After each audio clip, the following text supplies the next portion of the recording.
We have this notion that somehow if you're poor, you cannot do it. Poor kids are just as bright and just as talented as white kids. I mean, you got the first sort of mainstream African American who is articulate and bright and clean and a nice-looking guy.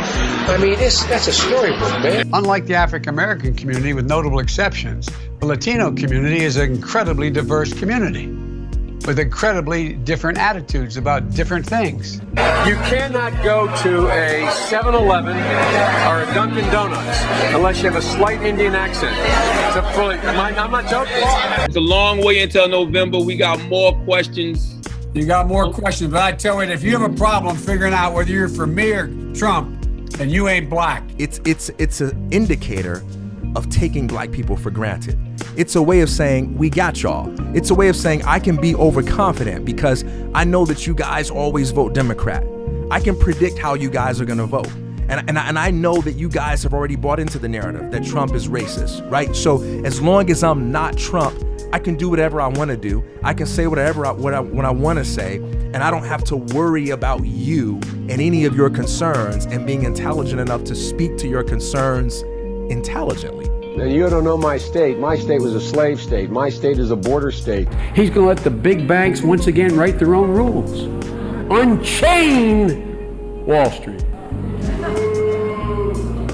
They're going to put you all back in chains. And I can tell you, as someone who was a little brown girl, I found Joe Biden's words very condescending indeed. And I think a lot of other brown girls would have felt the same way. I think the two-party system, although my Democratic colleagues don't like me saying this, I think the two-party system is good for the South and good for the Negro, good for the black in the South.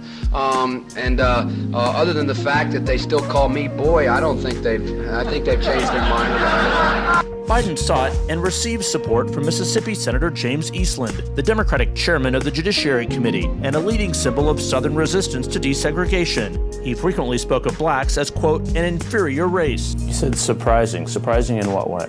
Well, the fact that he would solicit the support of staunch segregationists, James Eastland as well as Jesse Helms. In terms of foreclosures, in terms of bad loans that were these Shylocks who took advantage. Specifically, have you taken a cognitive test? No, I haven't taken a test. Before you got in this program, you take a test where you're taking cocaine or not? What do you think, huh? Are you a junkie? What do you say to President Trump, who... Why in this nation do black Americans wake up knowing that they could lose their life in the course of just living their life? They gotta know we're listening. Now is the time for racial justice. We have such an opportunity now to change people's lives for the better. It's about who we are, what we believe, and maybe most importantly, who we want to be. When I marched in the Civil Rights Movement, I did not march with a 12-point program. I marched with tens of thousands of others to change attitudes. I was involved, but I was not out marching. I was not down in Selma. I was not anywhere else.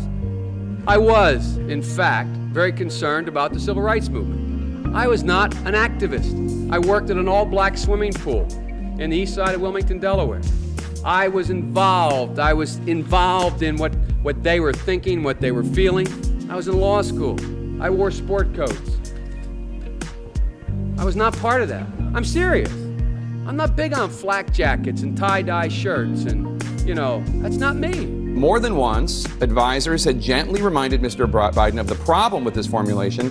He had not actually marched during the Civil Rights Movement, and more than once, Mr. Biden assured them that he understood and kept telling the story anyway.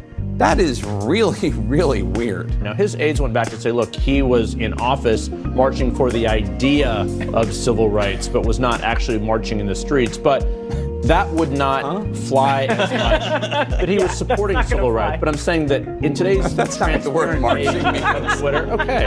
I know, you're just telling what they said. Right, but in the age of Twitter today, Instagram, there would be pictures of him not marching. So you cannot get away with that in this moment. So that's his big challenge. This day, 30 years ago, Nelson Mandela walked out of prison and entered into discussions about apartheid.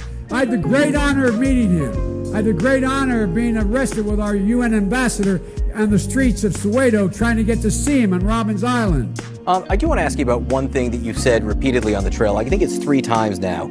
You said that during a visit to South Africa, to visit Nelson Mandela, which I know was a very memorable visit for you, that you were arrested when you were there. Your campaign has come out since and said, no, you were separated from other people at the airport, but you did say arrest 3 times. Why? Well, what I meant to say was, I was not able to move. I guess I wasn't arrested, I was stopped. I was not able to move where I wanted to go. I was a kid from suburbia. I lived out in Mayfield in a split-level home, but I didn't know any black people. No, I really didn't. You didn't know any white people either. That's the truth. And I was the only white employee here. And Corn Pop was a bad dude. And he ran a bunch of bad boys. And so he was up on the board, wouldn't listen to me. I said, hey, Esther, you, off the board, or I'll come up and drag you off. Well, he came off, and he said, I'll be waiting for you. He was waiting for 3 guys in straight razors. Not a joke. There was a guy named Bill Wright, Mouse, the only white guy, and he did all the pulls. He was the mechanic, and he cut off a 6-foot length of chain. He folded up, he said, you walk out with that chain. And you walk to the car and say, you may cut me, man, but I'm gonna wrap this chain around your head. So I walked out with the chain. I said, first of all, I said, when I tell you to get off the board, you get off the board, and I'll kick you out again, but I shouldn't have called you Esther Williams. I apologize for that. I apologize, but I didn't know that apology was gonna work. He said, you apologize to me? I said, I apologize for that, not for throwing you out, but I apologize for what I said. He said, okay, closed the straight razor, and my heart began to beat again. So I learned about roaches. President, in talking about the continuing recession tonight, you have blamed mistakes of the past, and you blamed the Congress. Does any of the blame belong to you? Yes, because for many years I was a Democrat. You know, someone very profoundly once said many years ago that if fascism ever comes to America, it'll come in the name of liberalism.